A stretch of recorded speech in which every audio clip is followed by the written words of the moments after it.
Hey guys, if you haven't checked out the new Dust Palace Strike walkthrough trailer on the PlayStation YouTube channel, you should probably click on the description below. This video will cover a basic breakdown of the PlayStation exclusive content. It is available to PlayStation users only until the fall of 2015, which is a sort of ridiculously timed DLC made by Activision. It has 2 new exotic weapons available in the DLC and several gear sets for different classes. The first exotic weapon I'll talk about is the Monte Carlo Exotic Assault Rifle. It excels to close to mid-range and deals a moderate level of damage. The weapon has a slight vertical and moderate recoil, and has 6 shots extra from a standard 30-round assault rifle magazine. The best way to use this weapon is burst firing the weapon, which is recommended down to middle to longer ranges. The weapon, however, is not too impressive in the gameplay, but it's my speculation. It could probably be amazing, but I doubt Bungie would want to make the mistake of creating another overpowered assault rifle like in the beta. The weapon has 2 weapon upgrades mentioned in the description, and I found the first upgrade to be completely and utterly trivial compared to the second upgrade, which is called the Monte Carlo method. This upgrade allows the ability to minimize or reduce melee cooldown time for shooting at enemies. The second exclusive weapon to PlayStation users is the Hawk Moon Exotic Hand Cannon. Believe me, a lot of people on the BNet forums love this gun because of the weapon's upgrade's description.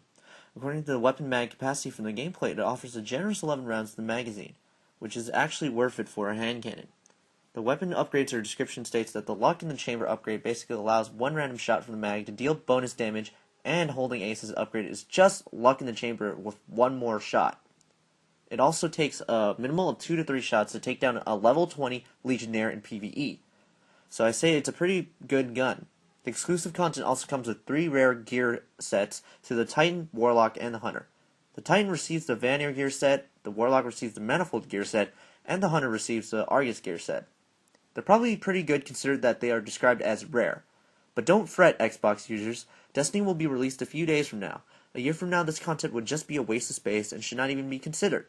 You'll probably be unlocking more exotic weapons, armor, and equipment over the span of a year, and find the things you've unlocked better than the DLC content. For those who feel that Bungie has betrayed them and are completely sellouts for making this exclusive to PlayStation users, I want to educate you with the kind and wise words of Fringy, who will help you see into perspective of why Bungie hasn't betrayed you, and how they don't owe you jack shit.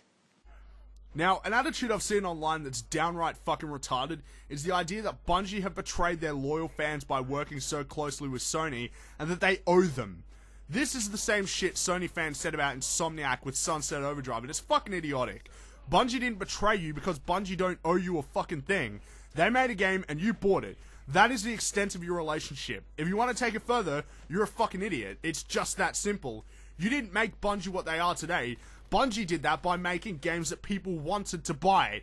If you think that Bungie owes you because you bought something they made, you're an idiot. Buying games that you want to play doesn't make a developer owe you. That'd be like me saying AMD owes me because I bought a graphics card I wanted. They aren't your buddy, and you didn't help them because you wanted them to be successful. If they didn't make Halo for you to play, you wouldn't give a shit about them.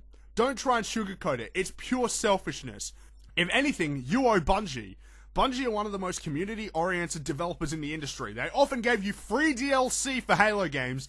They fought Microsoft to discount the price of ODST, and that's just the tip of the iceberg. They care about you more than they fucking should, because the behavior you exhibit shows that you don't deserve that sort of treatment because you're all selfish as fuck. Even everything I just said is irrelevant because Bungie can do whatever the hell they want. They became independent in 2007. If they don't want to keep making Halo games, that's their choice. And all this exclusive content the game has with Sony is not Bungie's doing. Activision are the fucking publishers. It would have been their call, not Bungie's. Use your brains for a fucking minute.